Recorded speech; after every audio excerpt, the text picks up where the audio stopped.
तो आज हम करेंगे फर्स्ट ग्रेड के अकॉर्डिंग ये सारे टॉपिक है, उसके एमसीक्यू करेंगे जो पूर्व एग्जाम में आ चुके हैं सारे के सारे।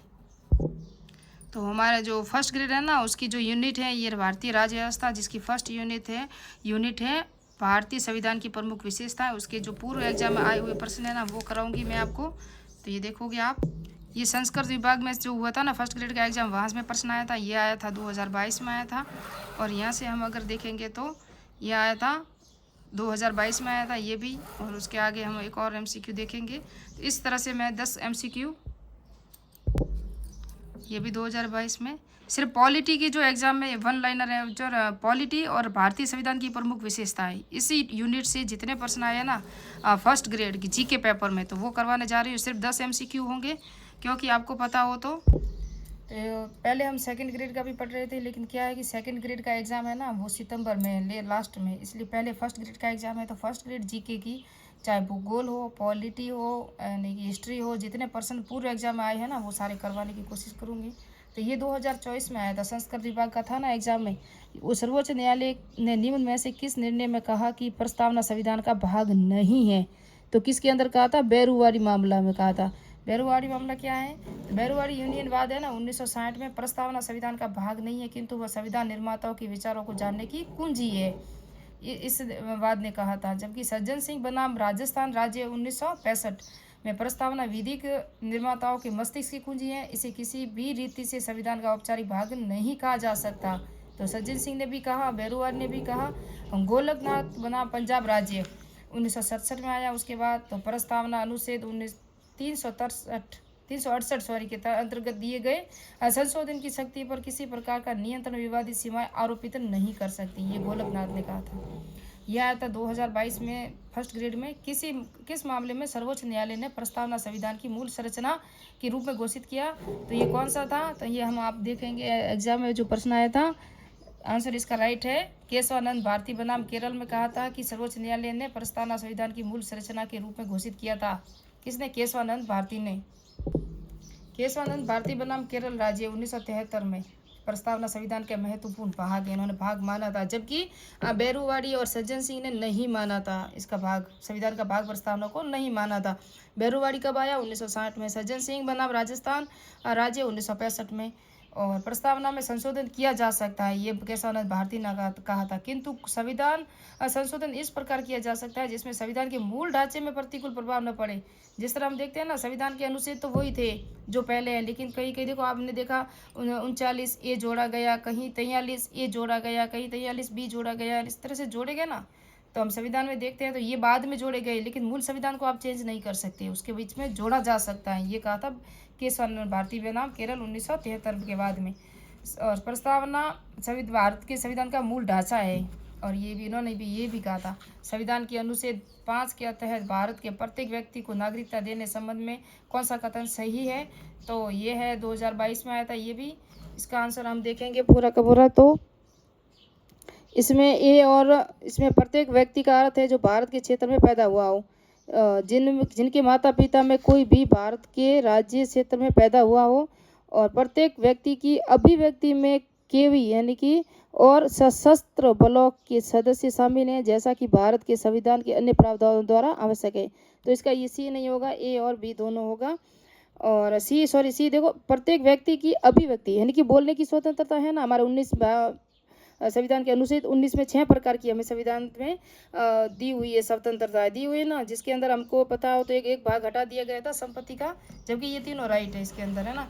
तो यहाँ हम देखेंगे ये केवल बी सी नहीं, सी तीनों राइट है। देखो, संविधान के भाग 2 अनुच्छेद 5 से 11 पर नागरिकता के संबंध में उपबंध है। भारत में एकल नागरिकता का प्रावधान है जो ब्रिटेन से लिया गया है। किसका? एकल नागरिकता का प्रावधान कहाँ से लिया गया है? ब्रिटेन से लिया गया है। तो आगे हम दूसरा एमसीक्यू देखते हैं। मैंने कहा मैं 10 एमसीक्यू कराऊंगी, तो चौथा तो आ चुके हैं। भारतीय संविधान को 26 जनवरी 1950 को भारत को किस श्रेणी का राज्य माना गया था? तो ये माना गया था बी श्रेणी का, ये भी व्याख्या था 2022 में आया हुआ है। भाग ब राज्य 26 जनवरी 1950 को राज्यों में 4 श्रेणियों में बांटा गया था, भाग ए बी सी डी।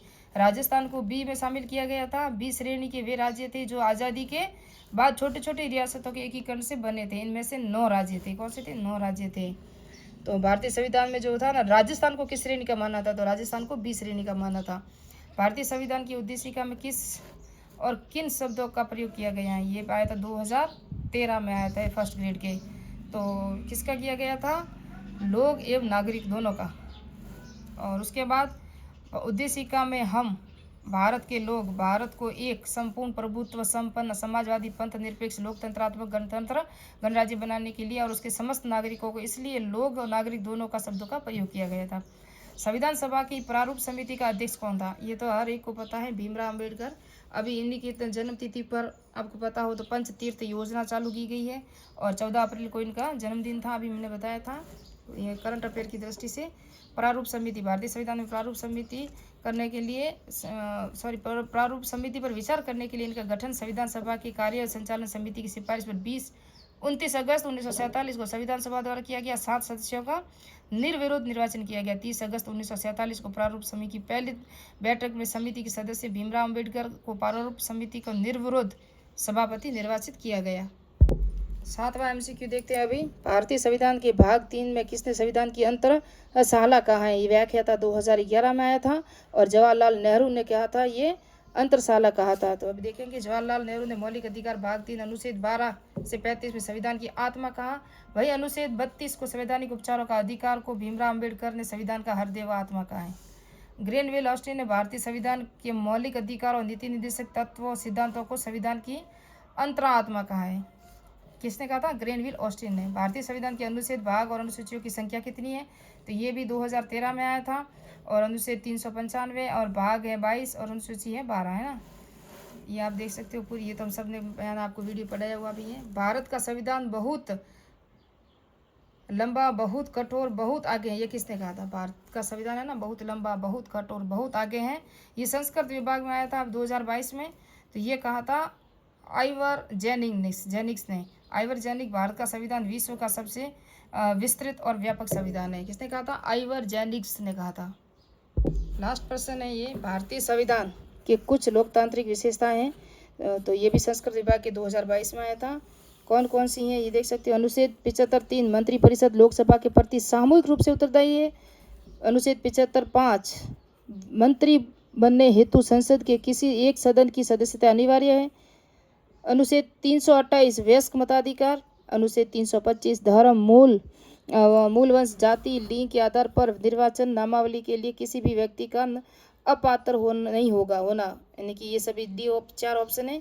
तो इसमें से जो राइट है ना, ये सभी जो है ना सभी सत्य है। देखो अनुच्छेद 75(3) में मंत्रिपरिषद लोकसभा के प्रति सामूहिक रूप से उत्तरदायी है, ये भी सही है। और विशेषताएं किसकी हैं, भारतीय संविधान की कुछ लोकतांत्रिक विशेषताएं। अनुच्छेद 75(5) मंत्री बनने हेतु संसद के किसी भी एक सदन की सदस्यता अनिवार्य। तो आप मंत्री अगर बन रहे हो तो 6 महीने में किसी भी सदस्य लेना जरूरी होता है ना, और सदस्य लेना। अनुच्छेद 326 वयस्क मताधिकार। 325 धर्म मूल वंश जाति लिंग के आधार पर निर्वाचन नामावली के लिए किसी भी व्यक्ति का अपात्र नहीं होना, ये 325 में। जबकि मूल अधिकार में भी दिया हुआ है, धर्म मूल वंश जाति लिंग के आधार पर कोई भेदभाव नहीं होगा। ये कौन सा है, अनुच्छेद 15 के अंदर 16 है, और 16 के अंदर 4 भाग और 3 भाग हैं, अनुच्छेद के अंदर है 15 भी है। तो मूल अधिकार 15-16 में ही है, ये आप वहाँ देख सकते हो, वहाँ भी है, लेकिन ये भी 325 में दिया हुआ है। ये निर्वाचन नामावली है ना, निर्वाचन पढ़ते हैं ना जब निर्वाचन आयोग, तो वहाँ आता है। तो ये हमने पढ़ा लिया आपको। अब है नेक्स्ट टॉपिक होगा हमारा भारतीय कार्यपालिका, विधायपालिका, न्यायपालिका संगठन सिद्धांत और व्यवहार। ये पूर्व एग्जाम में आए हुए प्रश्न करवाएंगे नेक्स्ट पार्ट में। मिलते हैं नेक्स्ट वीडियो में, नेक्स्ट पार्ट में। जय हिंद, जय भारत।